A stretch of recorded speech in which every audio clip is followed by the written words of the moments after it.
8 bansa na tinulungan ng Pilipinas sa panahon ng krisis at digmaan.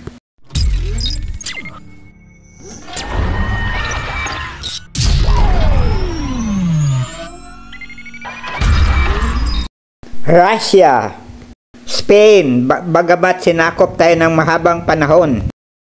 Iran, Laos, Cambodia, Timor-Leste kung saan si Tibis nagtatago, Vietnam, nagpahayag ng tulong, Israel kapag ginera tayo ng China.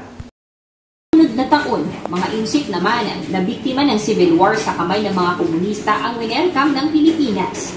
Sila ay binubuo ng mga 30,000 mga kumintang na galing mainland China.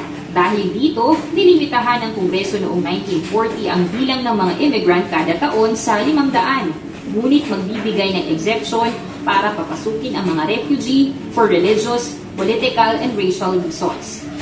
Sa pagkupkop ng Pilipinas sa mga refugee mula sa iba't ibang panig ng mundo, ay totoong kahanga-hanga na wala tayong tinatangi at diskriminasyon sa ibang bansa dahil hindi natin sinuri ang kanilang relihiyon, kulay. Sa panahon ngayon, ang China, sa halip na magpasalamat, nagtatangka pang agawan tayo ng teritoryo. Walang hiya ang leader nilang si Xi Jinping.